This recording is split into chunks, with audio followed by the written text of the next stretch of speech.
So hello dear friends, welcome to exam Guruji. आज हम next mock test आपके लिए लेके आए। तो सबसे पहले हमारा फर्स्ट क्वेश्चन देखिए, schedule of rates is not provided in case of. जो शेड्यूल ऑफ रेट होता है वो इन चारों में से किस केस के लिए प्रोवाइड नहीं किया जाता है। वेरी इंपॉर्टेंट क्वेश्चन है ये। तो शेड्यूल ऑफ रेट जो होता है, किसी चीज़ का रेट जो है, दर जो है, वो लम सम कॉन्ट्रैक्ट जो होता है उसके लिए प्रोवाइड नहीं किया जाता है। ऑप्शन नंबर थर्ड हमारा इस क्वेश्चन में आंसर हो जाएगा। जिसने अभी तक हमारे चैनल को सब्सक्राइब नहीं किया वो कर लीजिए और बेल आइकन को दबा लीजिए। अगला क्वेश्चन देखिए क्या बोल रहा है, मैस्टिक एसफोल्ट इज। मैस्टिक एसफोल्ट जो होता है वो क्या होता है।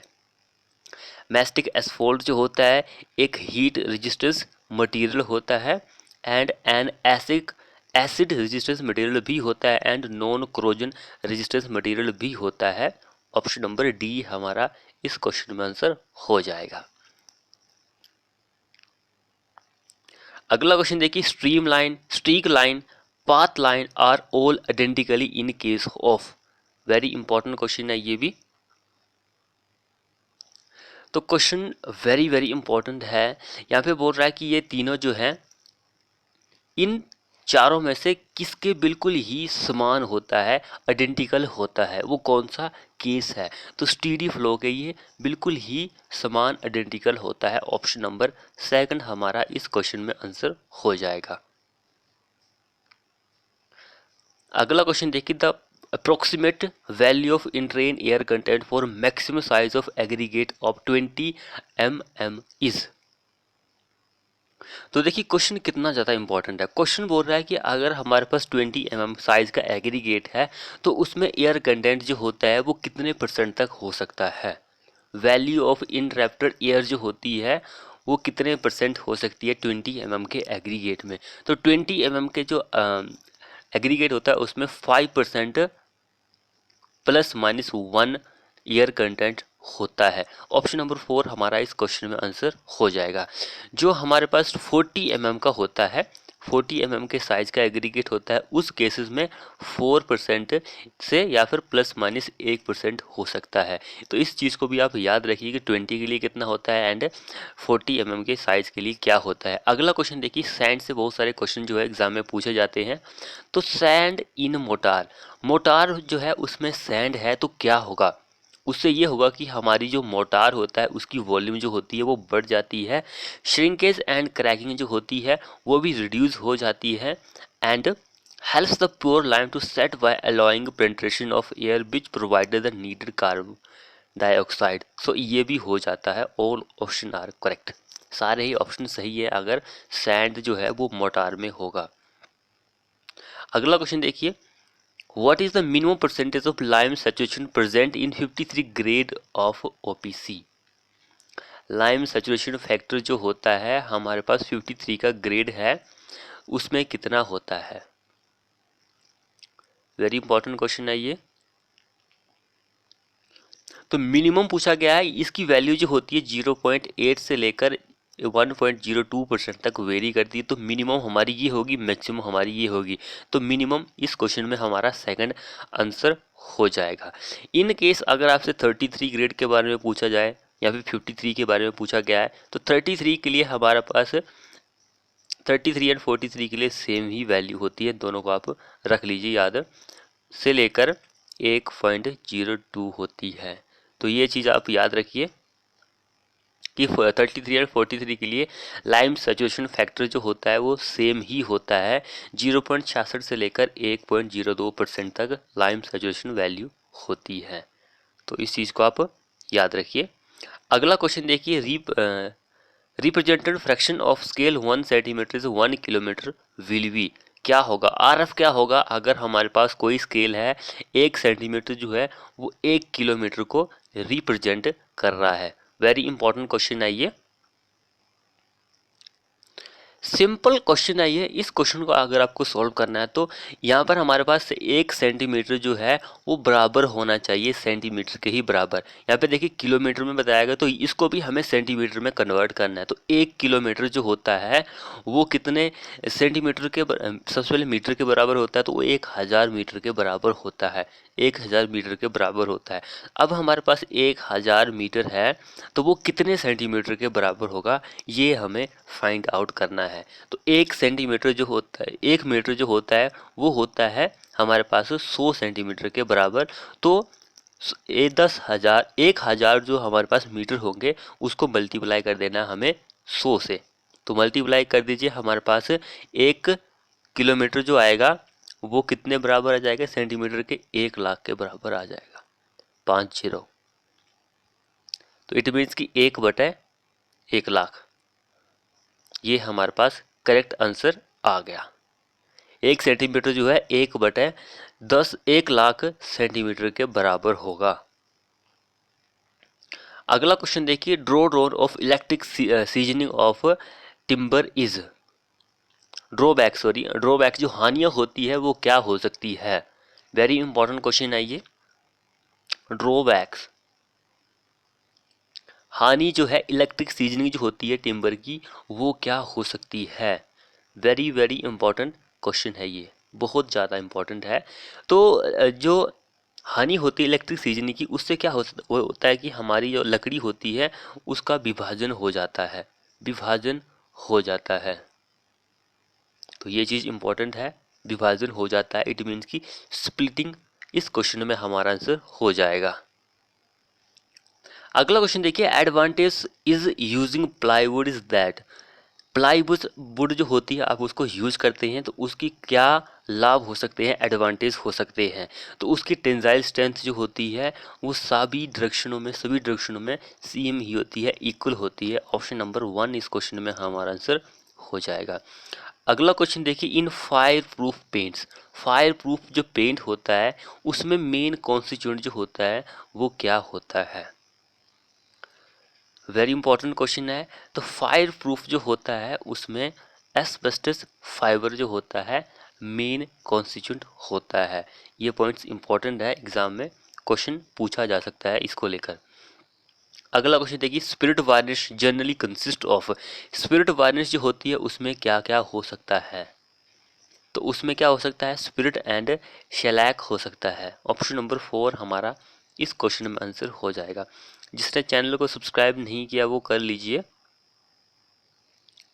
अगला क्वेश्चन देखिए, which of the following line which will be used for finishing coat in plastering and white washing के लिए। कौन सा लाइम होता है जिसको हम यूज करते हैं फिनिशिंग कोट जो होता है प्लास्टरिंग एंड वाइट वॉशिंग के लिए, कौन सा होता है वो।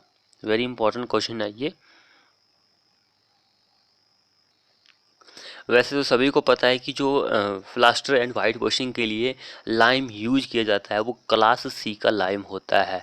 क्लास सी का लाइम का मीनिंग है कि फैट लाइम, फैट लाइम जो होता है वो यूज किया जाता है।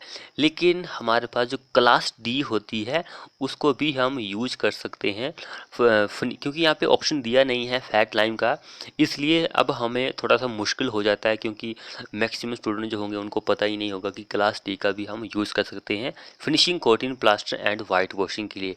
तो वो होता है क्लास डी में आता है magnesium and dolomitic lime. Option number 3 हमारा इस क्वेश्चन में आंसर हो जाएगा। और अगला क्वेश्चन क्या बोल रहा है, इन ए लाइम सीमेंट प्लास्टर रेशो 1:6 जो है वो उसका मीनिंग क्या होता है। वेरी इंपॉर्टेंट क्वेश्चन है। तो 1 जो होता है हमेशा सीमेंट ही रहता है और दूसरा जो रहता है वो क्या होता है, लाइम एंड ये सैंड होगा। तो lime cement sand, option number 2 हमारा इस क्वेश्चन में आंसर हो जाएगा। अगला क्वेश्चन देखिए, the brick work is not measure in cubic metre in case of. Brick work जो होती है उसको आप क्यूबिक मीटर में नहीं मेजर कर सकते हैं। तो वैसे मैक्सिमम जो ब्रिक वर्क होता है वो क्यूबिक मीटर में ही होता है, लेकिन कुछ केसेस ऐसे होते हैं जैसे कि हमारे पास हानीकॉम स्ट्रक्चर होता है, हाफ ब्रिक वॉल होती है, पार्टीशन वॉल्स होती है, उसको हम नहीं करते हैं। या फिर 10 सेंटीमीटर की वॉल हो उसको स्क्वायर मीटर में मेज़र करते हैं। बाकी ऑलमोस्ट जो होता है सभी को क्यूबिक मीटर में ही मेज़र किया जाता है।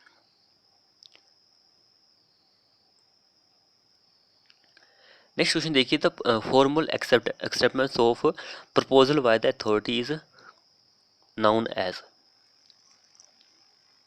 किसको फॉर्मल एक्सेप्ट जो करती है, प्रपोजल जो होता है बाय द अथॉरिटी, उसको बोलते हैं एडमिनिस्ट्रेटिव अप्रूवल। सेकंड हमारा इस क्वेश्चन में आंसर हो जाएगा। अगला क्वेश्चन देखिए, size of theodolite is defined by. Size जो होता है थ्रेडोलाइट का उसको हम डिफाइन कर सकते हैं diameter of gradual circle of lower plate. जो लोअर प्लेट होती है उसके डायमीटर से आप आइडेंटिफाई कर सकते हैं, डिफाइन कर सकते हैं, पता कर सकते हैं। उसके बाद नेक्स्ट क्वेश्चन देखिए, diameter of needle vibrator varies from. Diameter जो होता है नीडल वाइब्रेटर का वो वेरी करता है 25 से लेकर 75 तक। नीडल वाइब्रेटर जो होता है उसका डायमीटर 25 mm से लेकर 75 mm तक वेरी करता है।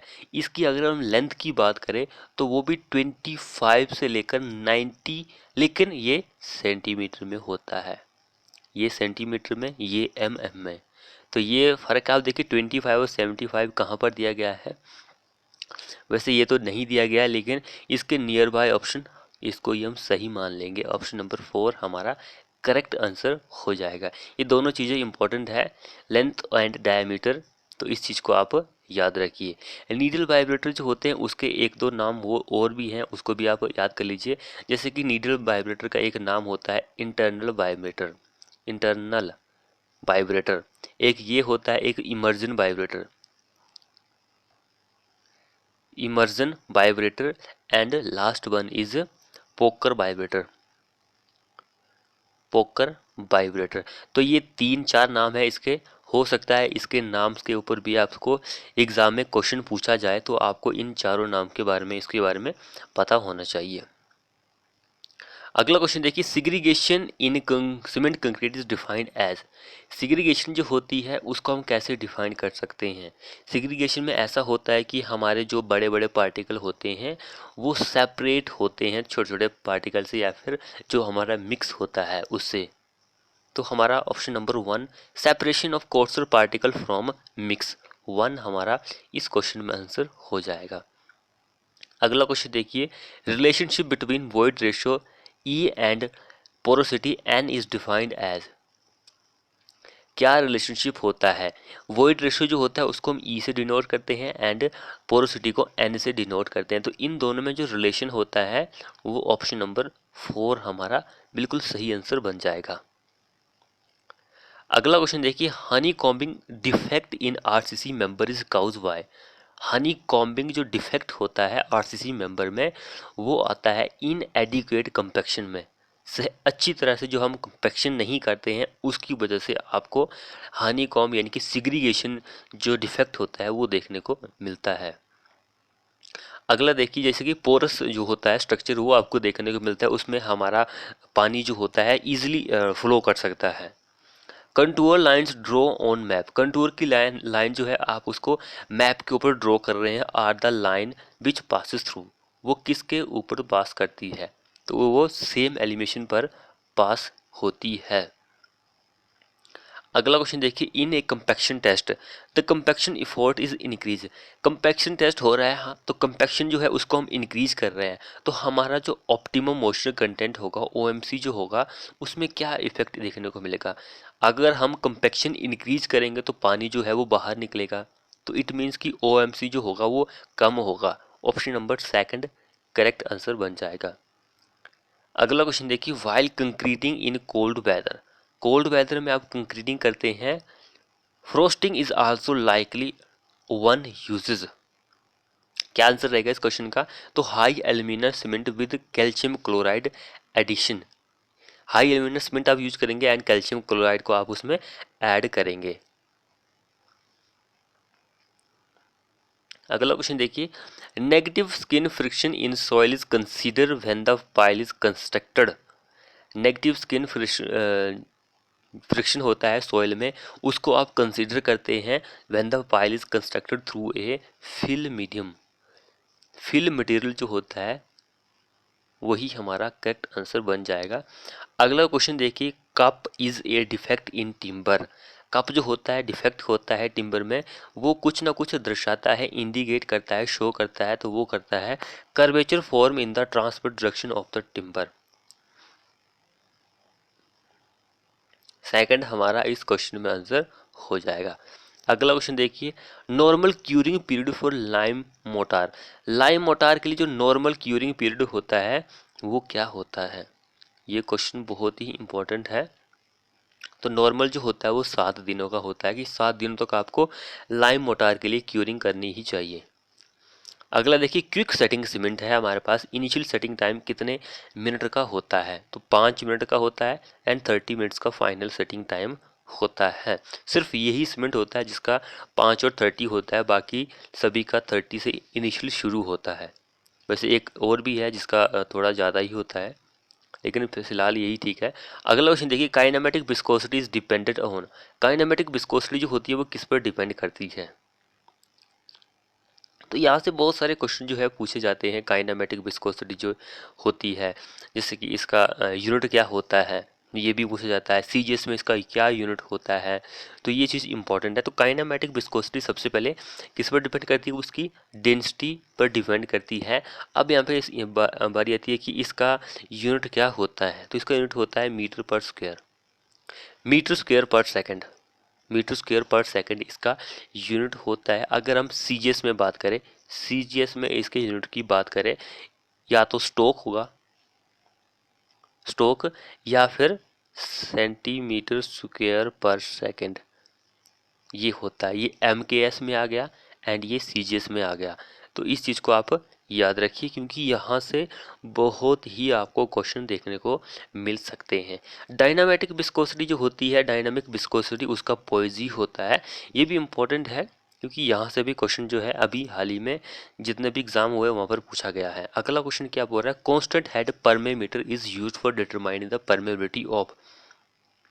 देखिए यहाँ पर आप एक ट्रिक बना सकते हैं, ये इजी लेवल का क्वेश्चन है। देखिए कांस्टेंट, कांस्टेंट, कांस्टेंट में देखिए सी आ रहा है हमारे पास। जो परमीमीटर टेस्ट होता है सॉइल के ऊपर, दो सॉइल के ऊपर किया जाता है, एक फाइन सॉइल एक कोर्स सॉइल। तो देखिए फाइन सॉइल में और कोर्स सॉइल में सी किस में आ रहा है? Constant, course. तो यहाँ पे एक ट्रिक बन रही है कि कांस्टेंट जो होगा वो कोर्स ग्रेन सॉइल जो होता है उसके लिए किया जाएगा। कांस्टेंट हेड परमेमीटर टेस्ट जो होता है वो किया जाता है कोर्स ग्रेन सॉइल के लिए। अब बारी आती है कि जो फाइन ग्रेन सॉइल होता है उसके लिए कौन सा टेस्ट जो होता है वो सूटेबल होता है। दोनों ही इम्पोर्टेंट है। तो अगर हम फाइन ग्रेन सॉइल की बात करें तो उसके लिए फॉलिंग हेड परमेमीटर टेस्ट जो होता है वो किया जाता है। देखिए एफ में भी फाइन, फॉलिंग में भी फाइन आ रहा है और फाइन में भी एफ आ रहा है स्टार्टिंग में। तो ये देखिए इस ट्रिक से आप इस क्वेश्चन को इजीली सॉल्व कर सकते हैं। जिसने अभी तक हमारे, अब ये देखिए, अच्छा ये 2 बार क्वेश्चन आ गया, कोई बात नहीं। अगला क्वेश्चन देखिए, कॉफिशिएंट ऑफ डिस्चार्ज जो होता है एक्सटेंडेड माउथ पीस का is dash. Coefficient of discharge जो होता है एक्सटेंडेड माउथ पीस का वो क्या होता है? वेरी वेरी इंपॉर्टेंट क्वेश्चन है ये। अब इस क्वेश्चन का आंसर तो हमारा 4 हो जाएगा। यहाँ पे mouth piece, extended mouth piece के लिए बोला गया था, लेकिन in case coefficient of discharge जो रहेगा, ये 3 और केसेस होते हैं हमारे पास। एक केस होता है वेंचुरीमीटर। वेंचुरीमीटर का जो केसेस होता है उसमें हमारी वैल्यू 0.95 से लेकर 0.98 तक वेरी करती है। एक हमारे पास केस होता है ओरिफिस का। ओरिफिस जो मीटर होता है उसमें हमारी वैल्यू 0.62 से लेकर 0.65 तक वेरी करती है। एक हमारे पास नोजल, नोजल मीटर होता है, तो उस केस में 0.93 से लेकर 0.98 तक वैल्यू वेरी करती है। तो इस सभी को आप याद रखिए, एग्जाम में यहाँ से भी क्वेश्चन पूछे जाते हैं। अगला क्वेश्चन देखिए, for a modern road the sub grade shall be well conditioner and compacted of A camber with A camber. क्या आंसर रहेगा? तो 1 in vertical and 50 in horizontal, ये हमारा इस क्वेश्चन में आंसर हो जाएगा।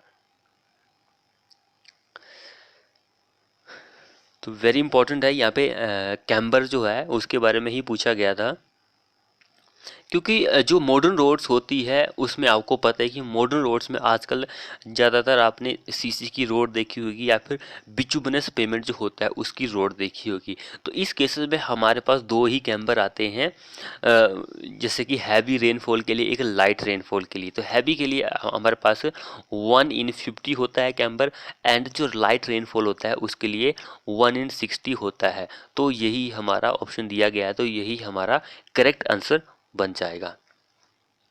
अगला क्वेश्चन देखिए, chain surveying is recommended when the area to be survey is. Chain surveying क्यों रेकमेंड की जाती है, कब रेकमेंड की जाती है, कहाँ रेकमेंड की जाती है? तो स्मॉल एरिया के लिए रेकमेंड की जाती है, लेकिन लेस उबड़ खबड़ होना चाहिए, अंडुलेटिंग जो होती है वो बहुत ही कम होनी चाहिए। तो सेकंड करेक्ट आंसर हो जाएगा। अगला क्वेश्चन देखिए, septic tank work on the principle of. Septic tank जो होता है वो कौन से प्रिंसिपल काम करता है? वेरी इंपॉर्टेंट क्वेश्चन है ये। सेप्टिक टैंक जो होता है कौन से प्रिंसिपल पर काम करता है? Work on the principle of. तो क्या आंसर रहेगा इस क्वेश्चन का?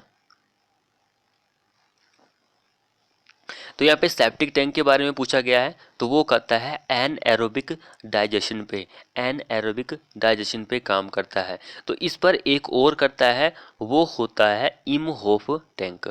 इमहोफ टैंक जो होता है वो भी एनएरोबिक डाइजेशन पे ही काम करता है।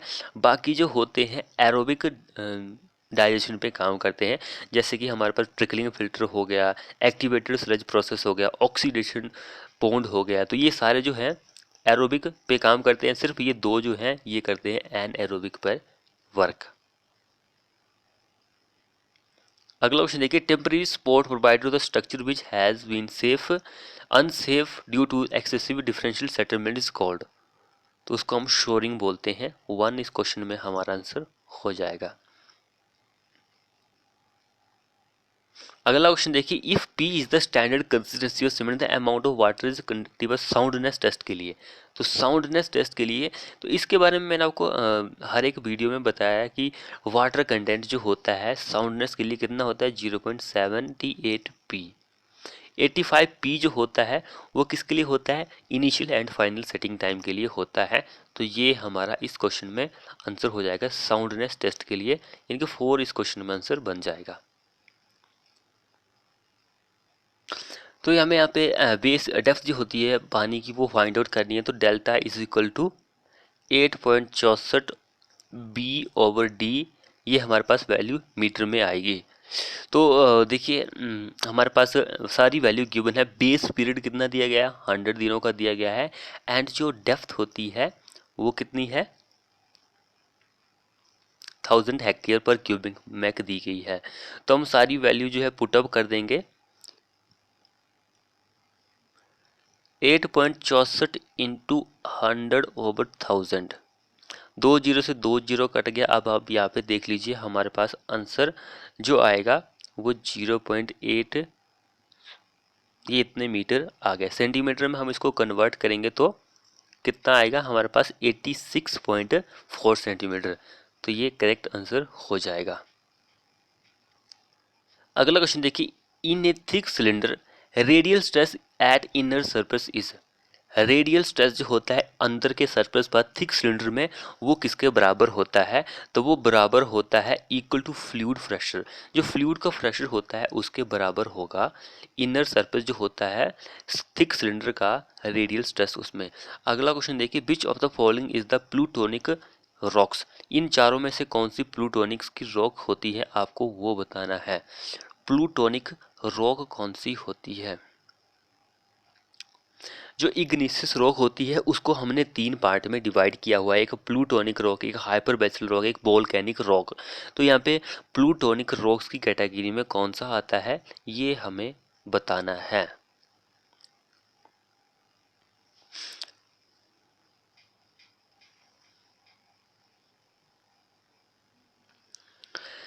तो जो प्लूटोनिक रॉक्स होती है ये आपको थोड़ी बहुत जो डेप्थ होती है धरती के नीचे वहाँ पर आपको देखने को मिलती है, यानी कि कंसिडरेबल डेप्थ जो होती है फ्रॉम द अर्थ सरफेस वहाँ पे आपको देखने को मिलती है। इसके जो एग्जाम्पल होते हैं वो होते हैं ग्रेनाइट, गेबरू, GABBRO, गेबरू, इसके एग्जाम्पल होते हैं। तो हमारे पास यही दिया गया है, बाकी और नहीं है, ये बाकी दूसरे के एग्जाम्पल हैं, तो यही करेक्ट आंसर हो जाएगा।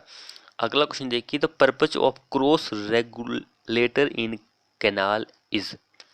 पर्पज जो होते हैं क्रॉस रेगुलेटर के कैनाल में, वो क्या होते हैं, हमें ये बताना है। तो इसका मेन पर्पज यही होता है कि head of water for adequate supply into the off taking channel.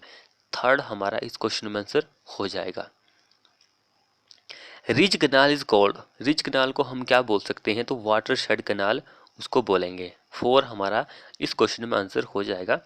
अगला क्वेश्चन देखिए, the internal of supply of irrigation water depends upon. Internal of supply जो होती है इरिगेशन वाटर की, वो किस पर डिपेंड करती है, तो वो सॉइल, क्रॉप एंड क्लाइमेट, इन तीनों चीज़ों पर डिपेंड करती है। फोर हमारा इस केस में आंसर हो जाएगा। अगला क्वेश्चन देखिए, which of the following represent the correct sequence of plasticity of mineral in soil in increasing order. तो इंक्रीजिंग ऑर्डर के लिए थर्ड हमारा करेक्ट आंसर हो जाएगा। अगला क्वेश्चन देखिए, the type of dam required strong abatement.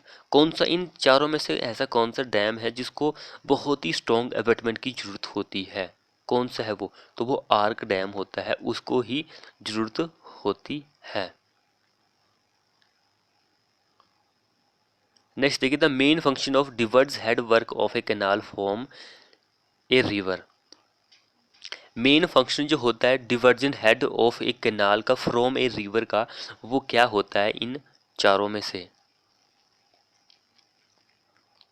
To raise water level. Water का जो लेवल होता है उसको बढ़ाना ही मेन फंक्शन होता है डिवर्जेंट हेड जो होता है कैनाल का। अगला क्वेश्चन देखिए, the capacity of a service reservoir in campus should cater to. तो इसकी कैपेसिटी जो होती है वो होती है sum total of balancing storage, break down storage and fire reverse. One हमारा इस क्वेश्चन में आंसर हो जाएगा। अगला क्वेश्चन देखिए, the quantify of water retain by subsoil against gravity is called. उसको हम क्या बोलते हैं, स्पेसिफिक रिटेंशन बोलेंगे। ये इसकी डेफिनेशन है, आपको याद करनी पड़ेगी। अगला क्वेश्चन देखिए, compare to a level surface. Level surface से हम कंपेयर कर रहे हैं, तो स्टॉपिंग साइड डिस्टेंस जो होती है ऑन डिसेंडिंग ग्रेडियंट, वो क्या होती है, स्टॉपिंग साइड डिस्टेंस जो होती है वो ज़्यादा होती है, मोर होती है। Maximum energy which can be stored in body up to the elastic limit. जो मैक्सिमम एनर्जी होती है जो कि स्टोर होती है बॉडी में इलास्टिक लिमिट तक, उसको हम क्या बोलते हैं, उसको हम क्या बोलते हैं, वेरी वेरी इंपॉर्टेंट क्वेश्चन है। प्रूफ रेजिलेंस हम उसको बोलेंगे। अगला क्वेश्चन देखिए, the total length of a stair in a horizontal plane is known है। टोटल लेंथ जो होती है स्टेयर की हॉरिजॉन्टल प्लेन में, वो क्या होती है, तो वो रन होती है। रन ही टोटल हॉरिजॉन्टल लेंथ होती है। अगला देखिए, main cause of meandering is. Main कारण जो होता है मीन डिटरी का, वो क्या होता है, तो मेन कारण जो होता है मीन डिटरी का, extra turbulence generated by the excess of river sediment during flood. Third हमारा इस क्वेश्चन में आंसर हो जाएगा।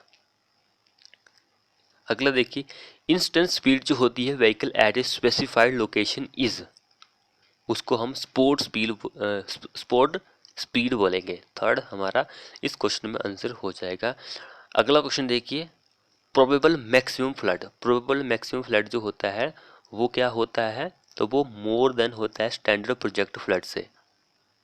सेकंड हमारा इस क्वेश्चन में आंसर हो जाएगा। तो फ्रेंड्स, ये थे हमारे मोस्ट इंपॉर्टेंट 53 क्वेश्चन।